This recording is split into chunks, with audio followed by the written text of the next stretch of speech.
Pakistan cricket board का आकिब जावेद से राब्ता हेड कोच बनने की ऑफर। ज़राए के मुताबिक पीसीबी ने आकिब जावेद को अबूरी कोचिंग की जिम्मेदारी संभालने पर कायल कर लिया।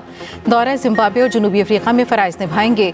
पीसीबी मुल्की कोचेस को ही अब जिम्मेदारियां सौंपना चाहता है।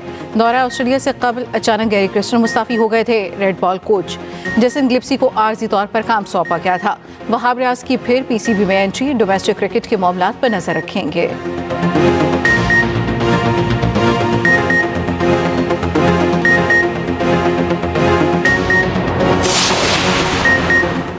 पाकिस्तान और नीदरलैंड के दरमियान अगले बरस क्रिकेट सीरीज कराने पर इत्तेफाक। वफाकी वज़ीर दाखिला मोहसिन नकवी से नीदरलैंड के सफ़ीर की मुलाकात। क्रिकेट के फ़रोग़, दो तरफ़ा ताल्लुकात और मुख्तलिफ शोबों में ताउन बढ़ाने पर तबादला ख्याल। डच सफ़ीर का कहना है नीदरलैंड की क्रिकेट टीम अगले बरस पाकिस्तान का दौरा करेगी, ए टीम के साथ मैच खेलेगी। मोहसिन नकवी ने कहा, दो तरफ़ा ताल्लुकात के फ़रोग़ के लिए पायदार बुनियादों पर इक़दामात करने की ज़रूरत है।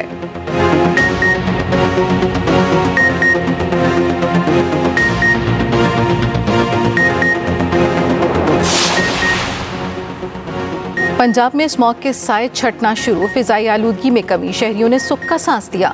लाहौर समेत पंजाब के बेशतर शहरों में कई रोज बाद सूरज की मुंह दिखाई। हवाओं का रुख बदलते ही फिजाई आलूदगी में कमी।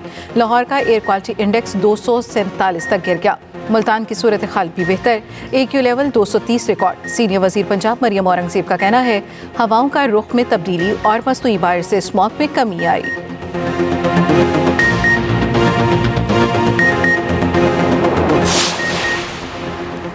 इस्लामाबाद पर बार बार ये लगार करने वाले मुल्क दुश्मन हैं। कुछ अनासर ने सोशल मीडिया पर तूफान बदतमीजी मचा रखा है।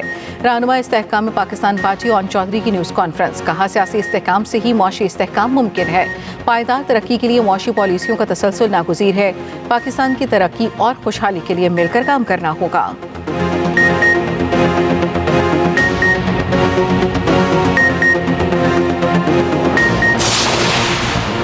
बलूचिस्तान के हल्का PB8 सिब्बी में ज़िमनी इलेक्शन पोलिंग जारी। 124 पोलिंग स्टेशन कायम, 34 इंतहाई हसास करार। तमाम पोलिंग स्टेशन पर security high alert. Mobile phone service मुअत्तल। नशस्त पीपल्स पार्टी के सरफराज चाकर डोमकी के इंतकाल पर खाली हुई थी। उम्मीदवार मीर असगर खान बरी का धांधली का इल्जाम। इलेक्शन के बायकॉट का ऐलान कर दिया।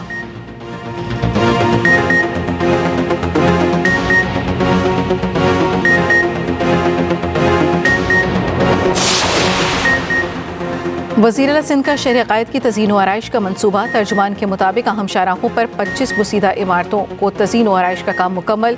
मलीर में 14, ज़िला शरक़ी में 11 इमारतों पर काम जारी। वज़ीर सिंध के मुतल्लिका इदारों को खूबसूरती के काम को तेज़ करने की हिदायत। कहा, कराची को खूबसूरत देखना और रौनकें बढ़ाना चाहता हूँ।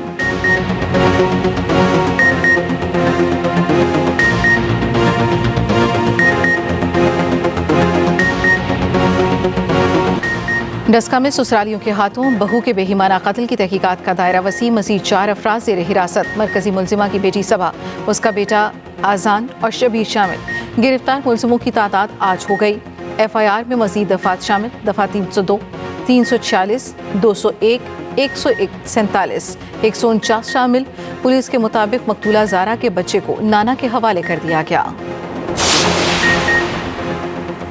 कोयटा के महाजिर अड्डा पर फायरिंग। शहरी जाम हक व रसा का एहतजाज। नेशनल हाईवे पर टायर जलाकर रोड ब्लॉक कर दी।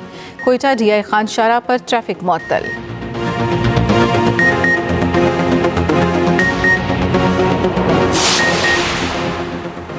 लीबिया कश्ती हादसे में मुलविस रेड बुक का इश्तिहारी यासिर महमूद गुजरात से गिरफ्तार। तर्जुमान FIA के मुताबिक मुलजिम ने मुतासरीन को यूरोप भिजवाने के लिए करोड़ों रुपए हथियाए। 5 मुतासरीन से फीकस 24 लाख रुपए वसूल किए। मुलजिम के खिलाफ 5 से ज़ायद मुकदमा दर्ज थे।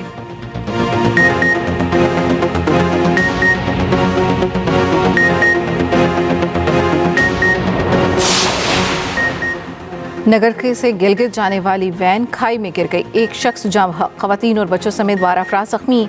वैन नासिराबाद पुल के करीब ड्राइवर से बेकाबू होकर खाई में जा गिरी।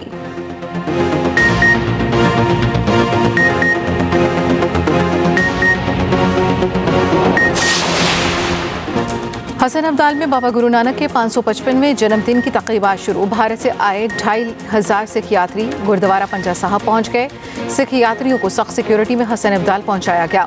200 सिख यात्री बरतानिया से भी पहुंचे।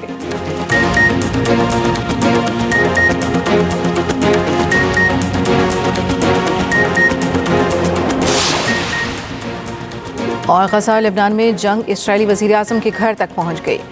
कैसरिया में नेतन्याहू की रिहाइशगाह पर 2 फ्लैश बम फेंके गए। घर में कोई न होने के बायस जानी नुकसान न हुआ। 3 अफराद गिरफ्तार।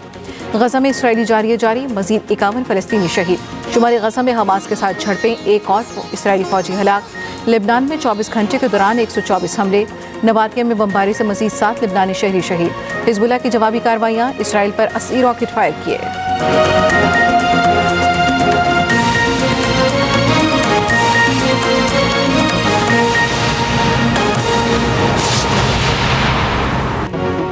पीसीबी ने आकिब जावेद को अबूरी कोचिंग की जिम्मेदारियां संभालने पर कायल कर लिया। दौरा जिम्बाब्वे और जनूबी अफ्रीका में फराइज निभाएंगे।